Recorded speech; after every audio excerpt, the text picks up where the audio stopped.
Ave les petits gens, bienvenue à tous et à toutes, bienvenue sur ma chaîne La Petit Mélange. Donc on se retrouve comme vous avez pu voir dans l'intitulé pour un petit tirage intemporel concernant les célibataires. Donc bien sûr pour ceux où ça ne fait aucun doute, qui sont bel et bien célibataires, mais aussi éventuellement pour ceux qui sont dans des triangulaires ou des relations un peu ambiguës ou voilà, ou alors ça va pas trop en ce moment et on sait plus trop en fait si on est en couple ou célibataire. Voilà, il n'y a pas trop de positionnement, soit de vous, soit parce que vous attendez de savoir la position de l'autre. Quoi qu'il en soit, vous prenez uniquement par rapport à ce qui résonne pour vous. Et puis voilà, on va aller voir tout de suite. Donc je vous avais là, juste avant d'allumer la caméra, en fait, j'ai tiré pour savoir d'ores et déjà ce qui pourrait créer des blocages dans votre vie sentimentale, dans l'évolution en fait de votre vie sentimentale. Donc j'en ai eu deux qui ont sauté. Donc on va les découvrir ensemble. Donc là, il s'agit de l'oracle des vies antérieures de Dorine Vertu. On a eu la carte des vœux et époux-épouse. Donc qu'est-ce qu'on nous dit ? On nous dit qu'il est probable que pour certaines d'entre vous, dans des vies antérieures, vous ayez fait vœu, par exemple, de chasteté. Donc, ce qui veut bien dire, niveau sentimental, relation amoureuse, rien, nada. Allez, on va aller voir. Mais ça peut être aussi du vœu, en fait, de pauvreté qui vous coupe complètement de toute abondance qui pourrait venir à vous dans tout domaine. Allez. Donc, vous avez tiré cette carte parce que les vœux que vous avez prononcés dans des vies antérieures vous bloquent dans votre vie actuelle. Et oui, vous étiez très probablement un moine ou une religieuse lorsque vous avez prononcé ces vœux et ceux-ci continuent à vous hanter. Des exemples courants sont le vœu de pauvreté ou celui d'abnégation qui peuvent bloquer votre flot d'abondance. Donc, ce que je venais de dire, vous avez peut-être fait le vœu justement de pauvreté, mais aussi bien ça coupe, on va dire, le côté... pourquoi pas financier, mais tout autre, puisque l'abondance n'est pas seulement l'argent. Le vœu de chasteté qui peut inhiber votre vie amoureuse ou sexuelle aujourd'hui. Donc voilà, peut-être que si vous avez fait ces vœux de chasteté, effectivement, il n'y avait pas du tout de relation amoureuse, et encore moins sexuelle, mais c'est ce qui fait que peut-être aujourd'hui, vous n'arrivez pas en fait à maintenir une relation dans le temps durablement, ou bien peut-être que sexuellement, vous n'arrivez pas à être complètement vous-même, vous êtes du genre vite gêné, honteux, soucieux du regard de l'autre, voilà, pudique, etc. Ça crée du blocage en fait. Que l'autre s'en rende compte ou pas d'ailleurs. Vous avez pu faire le vœu d'auto-punition qui peut vous amener à vous saborder ou à vous blesser. Donc là, effectivement, si c'est ce vœu-là, c'est ce qui fait que vous avez tendance à rejeter l'amour ou à toujours créer, on va dire, peut-être du contexte ou de la discussion de façon à s'aborder, à couper, à gâcher les choses, à vous convaincre que vous avez bel et bien raison de penser que vous ne méritez pas. Voilà, donc ou bien ça peut être aussi dans le sens où vous avez tellement peur d'être blessé et trahi qu'avant même d'attendre que ça arrive, vous ne voulez surtout pas avoir confirmation que ça arriverait. Alors du coup, vous décidez vous-même de couper la relation. En fait, vous préférez être celui qui coupe que d'attendre de voir qu'éventuellement, une fois de plus, vous allez être blessé, berné, etc. Tant que ces vœux ne sont pas rompus, ils peuvent vous affecter à travers le temps. Par chance, ils sont très faciles à défaire, il suffit de dire fermement. Donc là, je vous lis. Je souhaite rompre tous les vœux qui me bloquent dans ma vie actuelle. Je demande que tous les aspects des vœux douloureux soient à présent et pour toujours défaits dans tous les sens du temps et pour toutes les personnes concernées. Donc vous pouvez le dire à voix haute ou à voix basse, comme vous voulez, et vous favorisez la guérison par rapport à l'asservissement du passé et vous vous ouvrez à la joie et à l'abondance sous toutes ses formes maintenant dans votre vie actuelle. Donc là, je vous laisse voir. Vous ferez un petit pause pour éventuellement réitérer le fait de rompre ses vœux, si vous le souhaitez, bien évidemment. Et on a eu donc époux-épouse. Donc là, ça nous dit en gros que certainement la personne qui a peut-être déjà fait un passage dans votre vie, ça peut être un ex, ça peut être le fait qu'actuellement vous vous sentez plus ou moins célibataire parce que la situation actuelle, elle n'est pas claire avec l'autre. Mais ça peut être aussi pour ceux patiente l'autre.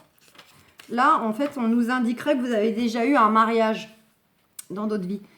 Donc, voilà. Donc, parce que votre question porte sur un mariage dans cette vie-ci ou une précédente. Votre conjoint actuel est peut-être quelqu'un avec qui vous avez eu une relation ou une histoire d'amour dans le passé.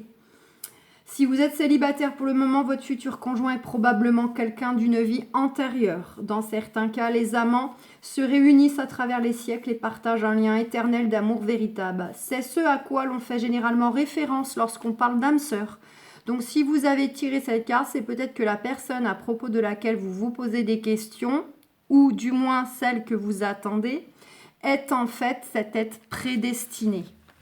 Donc voilà, vous auriez déjà vécu finalement un mariage, au moins un du moins, hein, dans des vies antérieures. Et en dos deck, on a eu la carte des arts, donc ça nous dit que pour certains d'entre vous, vous avez certainement des aptitudes liées à l'artistique, probablement d'ailleurs des choses qui ont pu se révéler à vous sans passer par des formations, c'est-à-dire vous avez peut-être facilement appris à jouer de la guitare ou du piano alors que vous ne connaissez pas le solfège, vous n'avez pas pris de cours, ça peut être le dessin, la sculpture, ce que vous voulez. En tout cas, on vous invite fortement à nourrir, voire même expanser ça, soit en loisir épanouissant, et ça nourrit l'âme, ça nourrit l'âme, et aussi, pourquoi pas, d'autres, hein, en faire quelque chose de bien concret, une activité principale, professionnelle. Voilà, et pourquoi pas aussi d'aller vous former davantage dans ce à quoi vous avez déjà des aptitudes et des notions plutôt faciles. Allez, on va aller prendre avec les anges de l'amour maintenant un petit message. Oh, ça s'emballe. Eh ben, regardez ça. Âme sœur. Oui, c'est bien votre âme sœur. Donc, si toutefois vous êtes dans une relation là, vous savez plus trop vous positionner parce qu'il y a bien quelqu'un quand même dans votre vie, là, voilà, c'est peut-être un peu chaotique en ce moment. Vous êtes plutôt revenu peut-être célibataire, mais provisoirement, temporairement. Pour d'autres, c'est peut-être parce que vous êtes déjà en phase de faire connaissance avec quelqu'un. Ou bien vous l'attendez, le futur, en tout cas, on vous dit qu'il y a bien cette notion d'âme sœur qui est là, qui est présente sur le lien. Donc, avons-nous autre chose pour nos amis célibataires? Je devrais m'arrêter là parce que c'est une très belle carte, c'est un très beau message. Finances et carrière, des problèmes financiers sont en cause dans votre vie amoureuse en ce moment. Donc, soit effectivement, on peut bien dire dans cette vie actuelle, pour certains, il y a peut-être des soucis d'argent ou des soucis professionnels. Ça peut être vous, mais ça peut être l'autre de son côté. Et ça se répercute dans le domaine sentimental. C'est un peu la bête noire, le côté obscur du moment où l'énergie est concentrée dans cela, dans ces préoccupations. Et du coup, pendant ce temps-là, on n'est pas, on va dire, à nourrir de belles énergies pour le sentimental. Donc, ça peut créer effectivement du blocage tant que cela n'est pas lâché complètement ou en tout cas réglé. Et on retrouve donc cette notion qui peut être due à un vœu, le vœu de pauvreté, le vœu d'abnégation, qui donc, comme je vous l'ai lu, coupe l'abondance quelle qu'elle soit. Donc voilà, ça bloque en fait, effectivement. Donc, est-ce qu'on a autre chose? Une petite dernière. Et puis après, on va aller voir vos points forts, vos points faibles et les conseils avec Osho. Codépendance et dépendance affectent votre vie amoureuse. Donc là, vous avez peut-être tendance dans vos relations amoureuses, en fait, c'est pas... Alors, quand je dis c'est pas de l'amour pur, c'est pas péjoratif, mais il y a peut-être beaucoup, en fait... de dépendance en fait dans vos relations parce que peut-être peur de finir seul, le fait aussi peut-être de vouloir trop s'adapter à l'autre, de se caler sur ce que l'autre il aime dans une femme, il aime dans un homme, il aime dans la vie de tous les jours, et il y a un côté un peu où on se compromet et on dépend en fait de l'autre parce que Il y a peut-être aussi des fois notion dans des relations que vous sentez au fond de vous qu'en fait ça ne matche pas tant que ça, où il y a un manque de connectivité, mais malgré tout c'est plus fort que vous. Il y a un côté où là vous êtes plutôt dans je préfère être mal accompagné que seul. Voilà, pour le coup il y a ça. Après, il peut y avoir aussi des notions de dépendance qui peuvent être dues des dépendances vraiment dans la matière, hein, telles que l'alcool, la drogue, les jeux, la dépendance aux jeux. Ça peut être voilà, des choses comme ça qui impactent aussi vos relations amoureuses et sentimentales. Donc soit vous, soit l'autre personne. En tout cas pour ceux qui la connaissent. Et regardez, en dos deck, on a le facteur religieux. Votre vie amoureuse subit l'influence de votre religion et de votre voie spirituelle. Donc, ça ne fait aucun doute que ce qu'on a vu avec l'oracle des vies antérieures, pour certains, il y a bien un côté bien karmique, hein, bien transgénérationnel aussi, pourquoi pas là-dessus. D'avant et même de maintenant, il y a une notion comme ça hein, par rapport à des carcans familiaux, sociétal, religieux. En gros...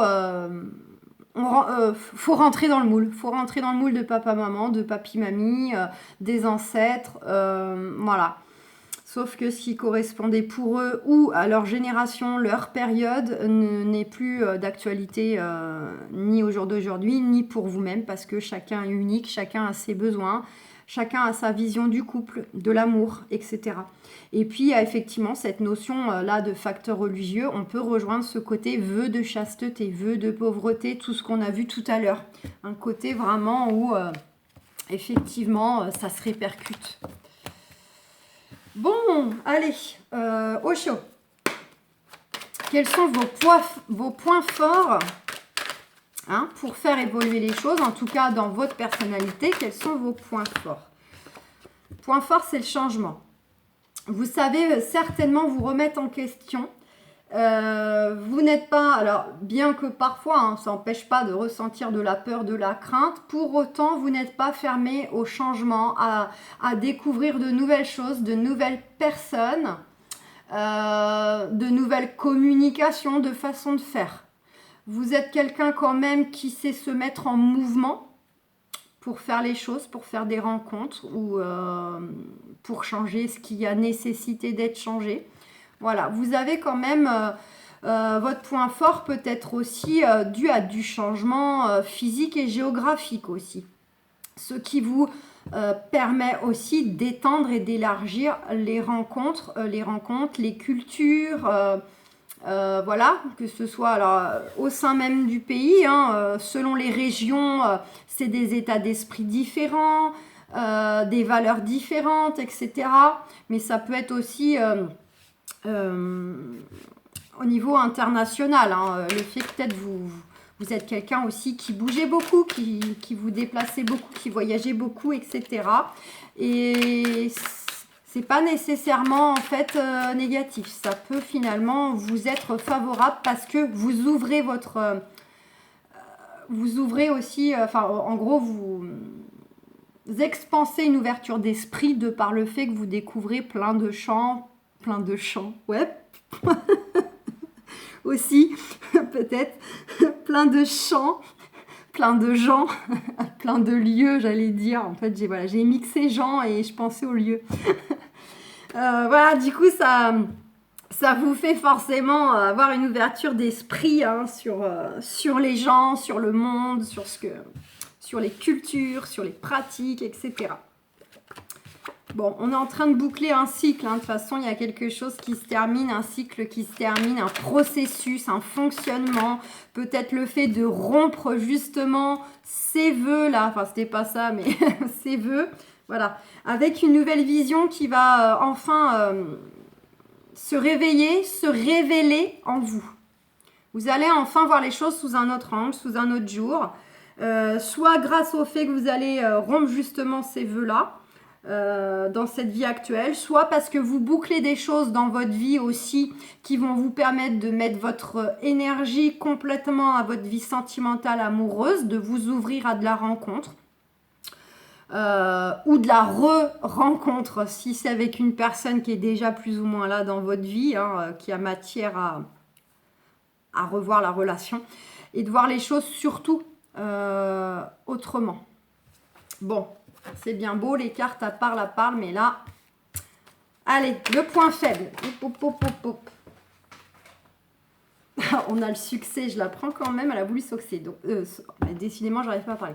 Donc, en bouclant quelque chose, un processus, une étape de vie, un domaine de vie, des vœux, peu importe, ça va nous ouvrir à voir les choses autrement et ça va nous conduire vers du succès. Bon, maintenant, allez, on se calme les cartes. Non, bah oui. La culpabilité qui a sauté, mais oui, mais là, pour moi, la culpabilité, elle est due, en fait, aussi aux carcans familiaux, aux schémas religieux, sociétal, d'éducation, etc. Là, pour moi, elle est en provenance de là, cette fameuse notion de culpabilité qu'on a ou qu'on veut nous faire sentir. Non, on va rester sur du positif. Allez, quel est le point faible? Votre point faible, là, dans votre vie sentimentale. Enfin, qu'est-ce qui, du moins, vous dessert?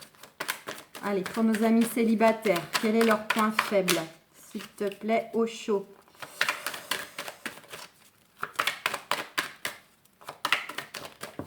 Oh, j'en ai deux. L'amitié, la guérison. On vous dit que là, le point faible au jour d'aujourd'hui, c'est peut-être le fait que dans une relation, vous avez peut-être trop tendance, ça parlera pas à tout le monde, mais pour certains, il y a peut-être une tendance à vouloir trop ne faire qu'un. Faut savoir que en amour, contrairement aux maths, 1 plus 1 fait 2, là on est plutôt dans l'amour, dans l'aspect spirituel, universel, source, 1 plus 1 égale 3. Vous avez peut-être tendance à vouloir trop être fusionnel, trop être... ne faire qu'un, clairement, en fait. Vous êtes peut-être aussi en quête de trop chercher une personne avec... qui, selon vous, il ne suffirait que de se regarder dans les yeux pour savoir ce que pense l'autre. Vous êtes peut-être trop aussi à chercher l'amour à travers des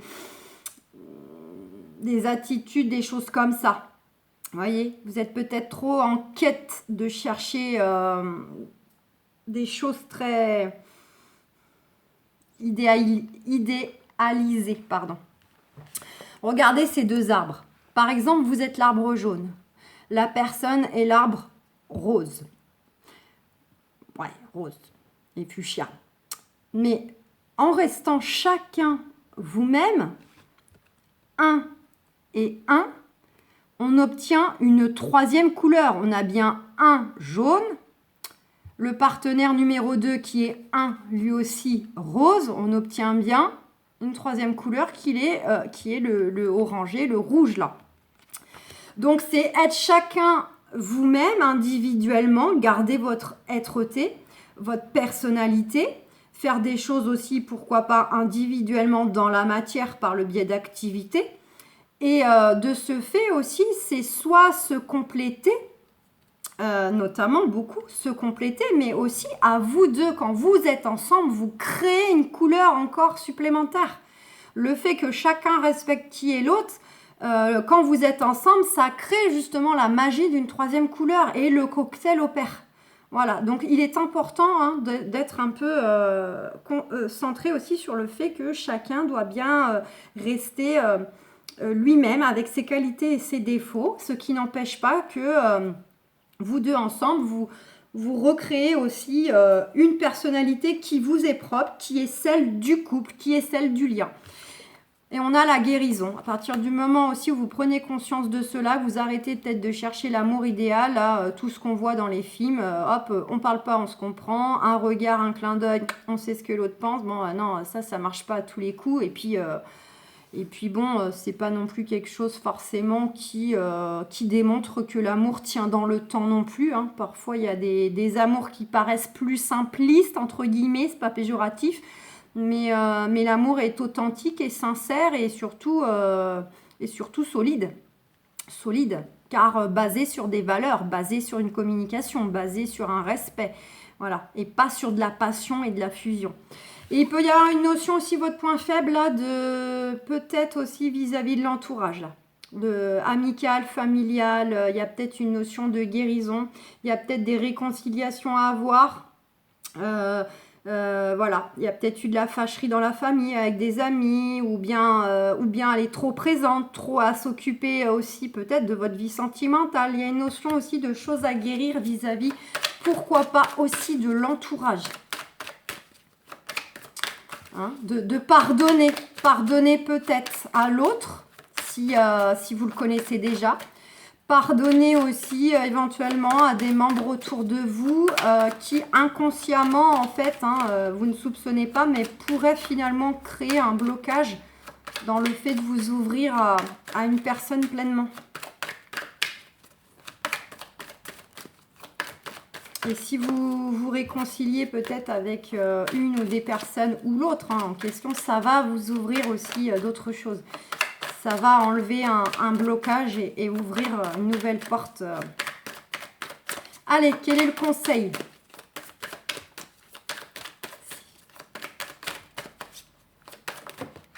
Le conseil, c'est d'aller vers du nouveau, vers l'inconnu. On veut le nouveau départ, vous allez y aller. Allez le chercher aussi. Et soyez vous-même, on a l'existence, c'est vraiment être soi, être pleinement soi, avec ses qualités, ses défauts, ne plus se compromettre, c'est vraiment assumer qui on est tel qu'on est, et ne plus porter de masque en amour vis-à-vis d'un partenaire, de s'adapter, de se compromettre, de s'oublier, c'est être soi. Et puis, c'est vraiment aussi le côté ouvrez-vous à l'inconnu. N'hésitez pas à faire des rencontres aussi qui, en temps normal, peut-être, vous n'auriez pas été vers tel profil de personne, tel style de vie, ceci, cela. Ouvrez-vous à l'inconnu. Ouvrez-vous vraiment au nouveau. Voilà, les amis, je vous fais plein de gros bisous. Ciao, ciao. Bye bye.